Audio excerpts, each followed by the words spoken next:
what's up? Anudaya this side and welcome back to Anudaya Vlogs. I hope you all are doing great. जिसने अभी तक मुझे Instagram and Snapchat पे follow नहीं किया है वो वहाँ जाके फॉलो करो. And those who haven't subscribed my channel on YouTube then please do subscribe it so that you won't miss out any upcoming and important videos.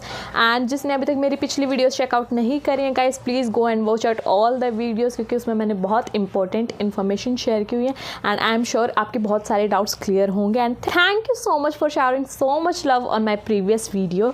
And हो सकता है गाइस कि अब वीडियोस थोड़ा बहुत डिले हो जाएं क्योंकि मैंने अपनी फ़्लाइट बुक करवा ली है एंड बहुत कम दिन बचे हैं. डेट मैं नहीं बताऊंगी, आप सबको सरप्राइज़ दूंगी जब मैं जाऊंगी. And now let's talk about today's video. आज की वीडियो बहुत इंपॉर्टेंट है, कहीं से भी मिस मत करना, पूरी वीडियो कंप्लीट देखना एंड जितना हो सकता है उतना इस वीडियो को शेयर करना. गाइस आज की वीडियो के लिए बहुत ज़्यादा डिमांड आई थी कि दीदी इस टॉपिक पे वीडियो बनाओ, so here I am.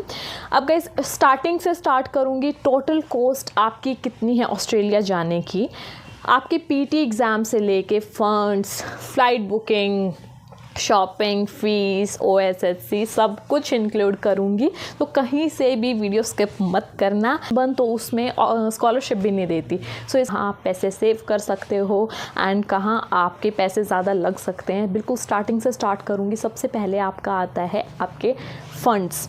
Guys funds पुराने होने बहुत ज़्यादा ज़रूरी हैं. 3 महीने मिनिमम होने चाहिए, ये क्राइटेरिया है ही है. एंड 6 मंथ्स की भी वो स्टेटमेंट मांगते हैं, मतलब प्रूफ मांगते हैं कि उनका सोर्स ऑफ फंड्स क्या है. फंड्स रिक्वायरमेंट ऑस्ट्रेलिया की वो 25 लाख है, मिनिमम 24 होगी. But for a safer option मैं सजेस्ट करूँगी एटलीस्ट आपके अकाउंट में 27 लाख 28 लाख फ़ंड होना चाहिए. 30 तक भी ले लो गाइस, ये तुम्हारा सेफर ऑप्शन हो जाएगा. अब फंड्स की बात बिल्कुल हम अगर अलग रखते हैं तो अब बिल्कुल स्टार्टिंग से स्टार्ट करूँगी. सबसे पहले आपको अपने एग्ज़ाम की कोचिंग लेनी होती है. PT, IELTS जो भी आप एग्ज़ाम दे रहे हो, इंग्लिश प्रोफिशिएंसी टेस्ट, उसके आपको कोचिंग लेनी होती है. अगर आप बिना कोचिंग के कर दोगे तो वेल एंड गुड. अगर कोचिंग ले रहे हो तो उसकी फ़ीस अगर हम 2 महीने की लगाएं तो 20,000 के अप्रॉक्सीमेट फ़ीस होती है. एंड आपका PT IELTS एग्ज़ाम होता है 15,000 या 16,000, थोड़ा ऊपर नीचे हमेशा होता रहता है. तो राउंड फिगर लेके चलती हूँ मैं. उसके बाद जैसे आपने एग्ज़ाम दिया, आप रिज़ल्ट आ गया, एक बार में हो गया वेल एंड गुड. अगर नहीं हुआ तो अगेन इतनी फ़ी लगती है. आता है आपको अपने कोर्स के लिए अप्लाई करना. 90% यूनिवर्सिटीज़ फ्री ऑफ कॉस्ट होती हैं जब आप अपने कोर्स के लिए अप्लाई करते हो. सकता है किसी यूनिवर्सिटी में फ़ी चार्ज होती हो अप्लाई करने की, बट ऑस्ट्रेलिया में most of the universities free of cost होती हैं अप्लाई करने के लिए, जस्ट फ़ी के लिए नहीं गाइस. उसके बाद अगर आपकी GTE क्लियर हो जाती है, आपका ऑफर लेटर आ जाता है, तो आपको अपनी फ़ी पे करनी होती है. फ़ी पे करने के लिए आपको देखो बैचलर्स की फ़ी कम होती है, मास्टर्स की फ़ी ज़्यादा होती है. नर्सिंग वालों को मैं इसमें इंक्लूड नहीं करी क्योंकि 7-7.5 लाख फ़ी लगा के चलो. एंड मास्टर्स की 9 लाख 15,000 अगर हम का एवरेज निकालते हैं तो गाइज 8,50,000 मान के चलो. बात आपको OSHC लेना होता है, that is overseas health cover insurance. अगर आप ये खुद लेते हो तो आप इधर मनी सेव कर सकते हो 15 से 20 हज़ार. अगर आप यूनिवर्सिटी से लेते हो तो that totally depends on you, उसमें आपके 15-20 हज़ार ज़्यादा लगेंगे. अब गाइस मास्टर्स का मैं अपना एग्जांपल देती हूँ. मेरा 72,000 का OSHC आया है एंड वही जहाँ मेरी बहन ने अपना बैचलर्स के लिया था तो उसका 1,10,000 का आया था. तो अगर आप इसका राउंड फिगर नहीं, अगर आप इसका एवरेज लगा के चलोगे तो आप इसका 1 लाख लगा के चलो. उसके बाद COE आती है एंड वो फ्री ऑफ कॉस्ट होती है, उसमें कुछ पैसा नहीं लगता. उसके बाद आपको अपना मेडिकल करवाना होता है. नर्सिंग वालों की फ़ीस ज़्यादा होती है मेडिकल की एंड नॉर्मल स्टूडेंट्स की कम होती है.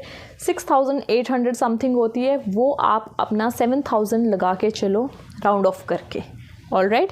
अब उसके बाद आपको अपनी फ़ाइल लॉन्च करनी होती है एंड वीज़ा की एम्बेसी फ़ी गाइस फिक्स है $719 Australian dollars. I repeat $719 Australian dollars. अगर आप इसको INR में कन्वर्ट करोगे तो ये 40,000 के अप्रॉक्सीमेट जाएगा. आपका वीज़ा आ गया जो कि आई होप सबका वीज़ा आए. तो गाइस उसके बाद आपको अपनी फ़्लाइट बुक करवानी होती है. अब देखो अगर आपने अपनी वीज़ा फ़ाइल जल्दी लॉन्च कर दी, आपका वीज़ा जल्दी आ जाएगा और आपके इनटेक के लिए टाइम होगा. तो अगर आप अपनी 1.5 या 2 महीने के बाद अगर आप अपनी फ़्लाइट करवा रहे हो तो आराम से आपकी डायरेक्ट फ़्लाइट, इधर मैं मेलबर्न की बात करूँगी, थोड़ा ऊपर नीचे हो जाएगा, किसी को सिडनी जाना होगा, किसी को ब्रिस्बेन जाना होगा। तो गाइस फ़्लाइट नॉर्मल अगर आपकी होगी तो 65,000 की बिल्कुल आराम से हो जाएगी। अगर वही आपका अगर वीज़ा लेट आता है एंड फ़्लाइट आपको अपनी जल्दी करवानी है तो बहुत ज़्यादा हाई प्राइसेस जाते रहते हैं। अब मैं अपना एग्जांपल देती हूँ गाइस, मेरी जो फ़्लाइट है वो एवरेज प्राइस की हो गई है एंड वो नेक्स्ट वीडियो बनाऊँगी मैं, उसमें अपने उसकी कंप्लीट इन्फॉर्मेशन दूँगी, तो उसको भी मिस मत करना। एंड वहीं अगर मैं अपनी बहन के एग्जांपल दूँ तो उसकी फ़्लाइट 1,50,000 की हुई थी, जो कि बहुत ज़्यादा थी। वो हमने फरवरी में करवाई थी, जो अभी ये फरवरी गई है। अब फ़्लाइट का हो गया इधर तक। उसके बाद गाइज़ आपकी आती है शॉपिंग की बारी। शॉपिंग देखो, मैं अननेसेसरी चीज़ों को प्रमोट इधर नहीं करूँगी, सबकी अपनी फाइनेंशियल कंडीशंस अलग होती हैं। I don't want to comment on this topic, but guys essential चीज़ें तो पक्का लेनी ही लेनी है। अगर आपका मान लो 40 kg लगेज अलाउड है फ़्लाइट में, तो गाइस अब आपको 2 बैग तो चाहिए होंगे। 2 बैग, वो एक कैबिन बैग, शोल्डर बैग। तो गाइस 15 से 20 हज़ार रुपये इसके लेके चलो। योर ब्लैंकेट और क्विल्ट, मतलब ऐसे करके 20-22 हज़ार तो इसमें ही हो गए, ठीक है। तो अब आपके कपड़े आएंगे, कुछ बर्तन आएंगे एंड ब्ला ब्ला, बहुत सारी चीज़ें होती है। तो अगर आप मिनिमम 70,000 75,000 लेके जाओगे तो गाइस अब आप अपना हिसाब लगा लो। मेरे हिसाब से अगर मैं अपना एग्जांपल दूँ तो शायद मुझे इससे ज़्यादा पैसे चाहिए अपनी शॉपिंग के लिए, but again I am repeating कि मैं इस टॉपिक पे कमेंट नहीं करूँगी। आपकी अपनी मर्ज़ी है कि आप अपनी शॉपिंग पे कितना खर्च करना चाहते हैं।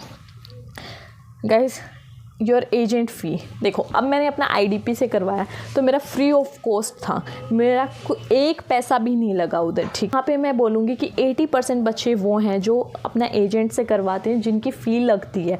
तो गाइस मिनिमम 30,000 तो फ़ी एजेंट की होती ही होती है। वो 40 पे भी जा सकते हैं, 50 पे भी जा सकते हैं, 60 पे भी, एंड पैकेज की मैं इधर बात नहीं करूँगी। तो गाइस अगर मैं एजेंट की फ़ी एवरेज लगा के चलूँ 40,000 आप मान के चलो। उसके बाद गाइस आपको करेंसी एक्सचेंज करवानी पड़ेगी, अपने साथ करेंसी लेके जानी पड़ेगी। इधर मैं बोलूँगी कि हो सकता है आपको जाते ही जॉब मिल जाए, आई प्रे कि सबको मिल जाए, या ये भी हो सकता है गाइस जाते ही आपको जॉब ना मिले, 1 वीक बाद मिले, 2 वीक्स बाद मिले, 1 महीने बाद मिले, ऐसा तो नहीं सोचते। बट मान के चलो, बेस्ट से बेस्ट केस लेके चलो, वर्स्ट टू वर्स्ट केस लेके चलो, दोनों चीज़ों को साथ लेके चलो, रियलिटी चेक साथ लेके चलो। हो सकता है आपके रिलेटिव्स उधर हो सकता है आपके सिस्टर ब्रदर उधर हो सकता है आपके फ्रेंड्स उधर हो, ऑलराइट। जिसका कोई भी नहीं है उसको थोड़ी ज़्यादा करेंसी लेके जानी पड़ेगी। तो गाइस अगर मैं इधर एवरेज करेंसी लेके चलूँ तो 2,500 तुम्हारी ऑस्ट्रेलियन डॉलर होगी। अगर मैं उसको आज की कन्वर्ट करूँ तो वो हो गया आपका 1,41,433। अब गाइस ये राउंड ऑफ कर लो, थोड़ा बहुत इसमें ऊपर नीचे कर लो, 2-3 हज़ार, 4 हज़ार, 5 हज़ार, तो मैं बोलूँगी कि आपकी ये टोटल अराउंड 14 लाख हो गई। फंड्स के आपके 30 लाख अलग थे और ये सारा खर्चा fee plus OSHC plus medical fee, visa embassy fee and your shopping, flight booking, currency exchange, तो ये सारा मिला के ये 15 लाख अलग से हो गया। आई थिंक मैंने सारा का सारा कवर कर दिया। अगर कहीं मैं मिस हो गई हूँ तो प्लीज़ मुझे करेक्ट करना। गाइस एक चीज़ और बोलूँगी कि ये 15 लाख अलग हो गए। अगर आप इसके अलावा अपना लैपटॉप ख़रीद रहे हो तो उसके 50,000, 60,000, 70,000 अलग हो गए। उसके अलावा आप अपना फ़ोन ख़रीद रहे हो तो वो पैसे अलग हो गए। अब आप अपना हिसाब लगा के चल लो कि एटलीस्ट 15 लाख आपका मिनिमम से मिनिमम खर्चा होगा ही होगा। लगा के चलो कि 30 लाख फंड हो गए एंड 15 लाख आपका ये ऊपर का खर्चा हो गया जो कि मैंडेटरी है, इसमें से हम कुछ भी मिस नहीं कर सकते। तो ये हो गया आपका टोटल 45 लाख। तो गाइस 45 लाख सुनने में देखने में बहुत ज़्यादा है। अगर हम फंड्स को हटा देंगे तो 15 लाख हो जाएगा, अगर फंड्स को इंक्लूड कर देंगे तो 45 लाख हो जाएगा, जो कि फ़ंड्स को इंक्लूड करना ही चाहिए क्योंकि फ़ंड्स के बिना हम आगे अपना प्रोसेस कर ही नहीं सकते। I think I have covered it all and if I missed out anything than me know in the comment section. And अगर मैंने कुछ गलती से कुछ गलत बोल दिया हो तो उसके लिए भी मुझे करेक्ट कर देना कमेंट सेक्शन में. And if you want me to make the video on the topic of your choice then you are most welcome in the comment section. And video को शेयर करो बहुत ज़्यादा. We'll see you guys in next video. Till then, take care and stay happy.